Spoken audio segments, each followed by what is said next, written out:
Hi everyone, how are you? Hope everybody's doing good. This is Shoma. Good to be back with the segment 6.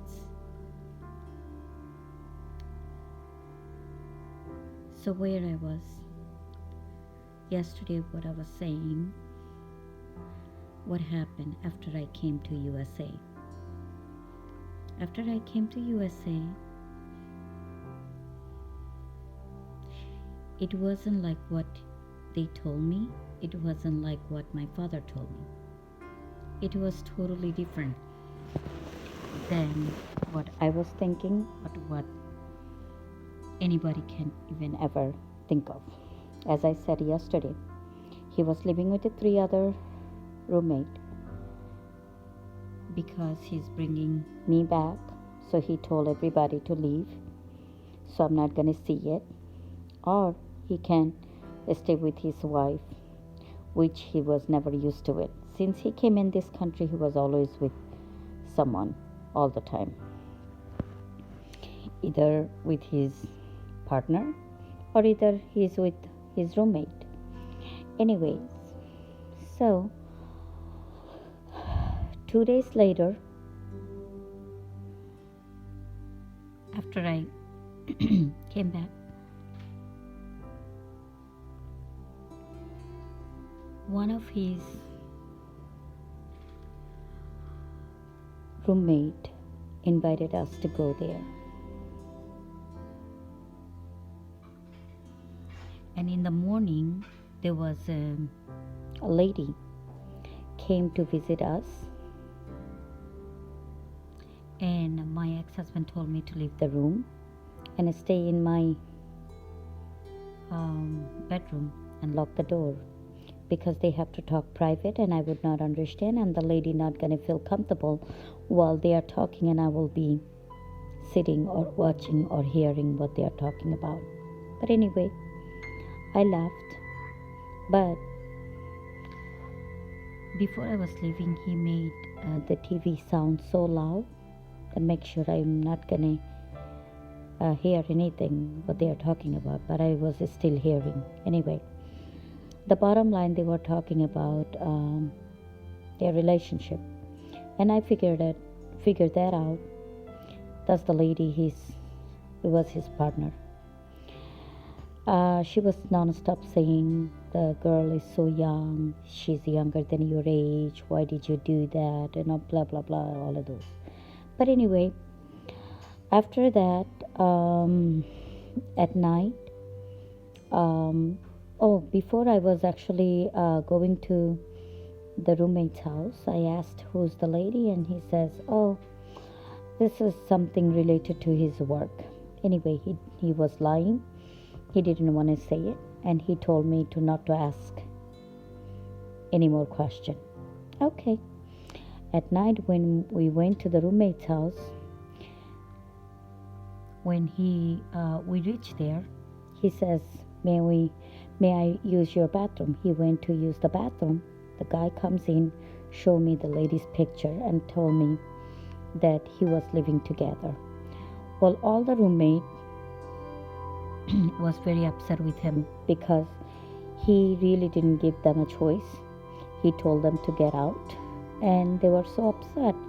And at the same time, they thought he was very much unfair with the lady he was living together. He betrayed, and the lady was crying and trying to find out everything, how it happened, where it happened, and all, why he was getting married to me and all of this.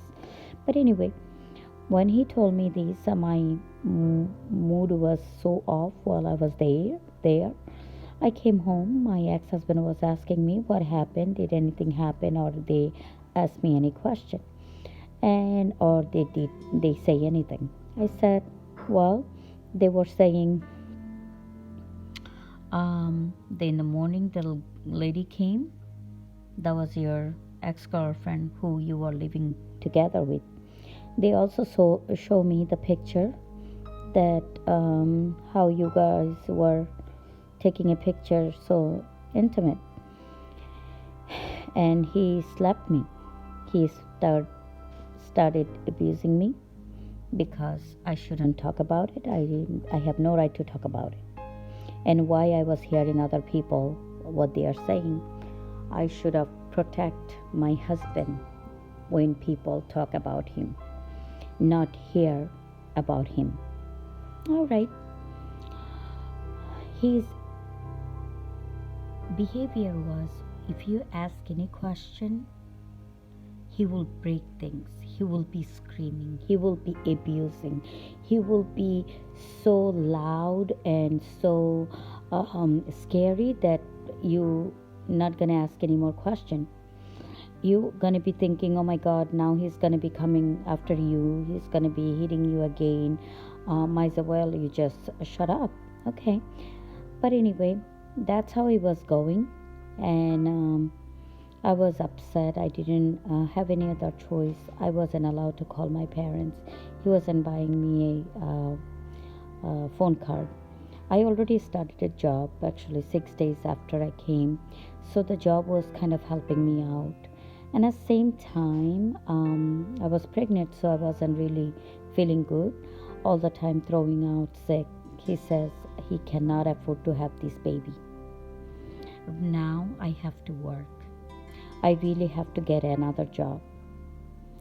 In America, everybody works 3 jobs to stand up on their feet. So the job that I was doing, that's not enough. In order to do that, the baby is going to be a liability for him. So I have to abort the child.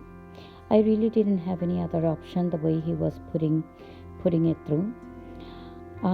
That time I was already 4 months pregnant, a little bit over 4 months. He took me to a place to abort, and they didn't want to abort the child, so he had to have bond sign, which one of his friend did the bond sign for him. Also, he took money from them to abort the child. 15 days later, which is almost about 5 months, he aborted my child, and it was a force.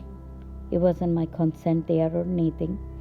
I was very upset. I was mentally getting very sick, very much depression. And he called overseas, which is my parents. His parents told everybody that I had the miscarriage.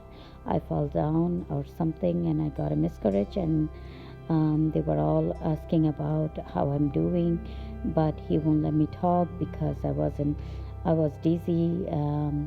I have a medication for sleep, so I cannot talk. Anyway,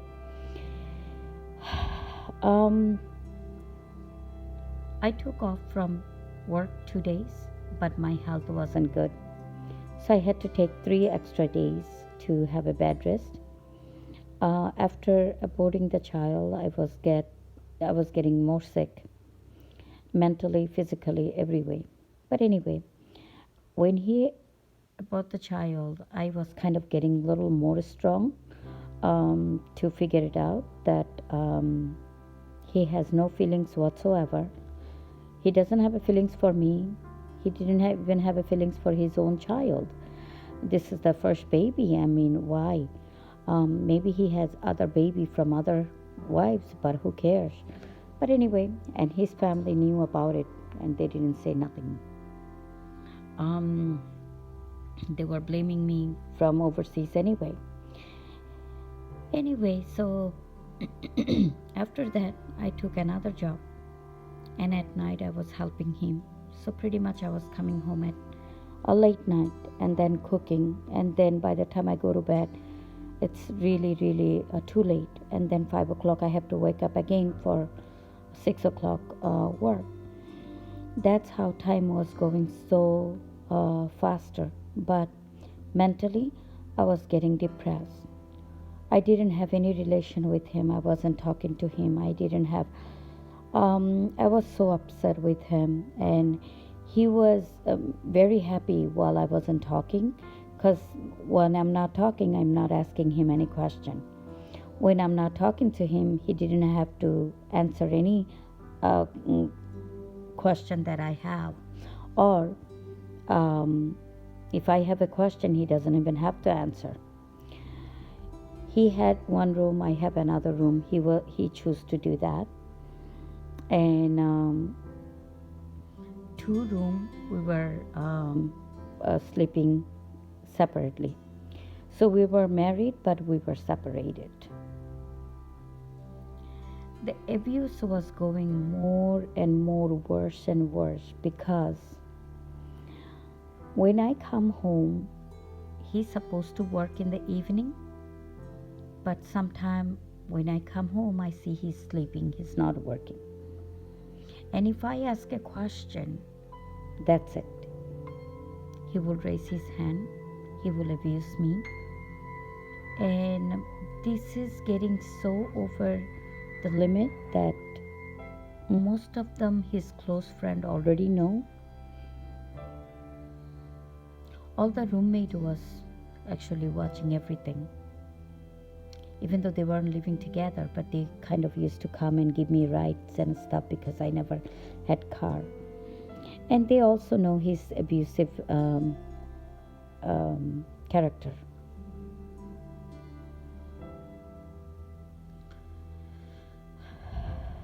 Anyway, after that, one of his sister came with a DV visa in here. I thought he would have been a little bit changed with the sister, but no,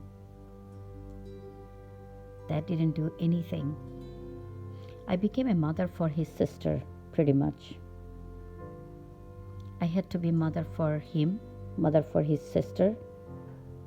I didn't have a mother or father or anything, but I was a mother for whole family.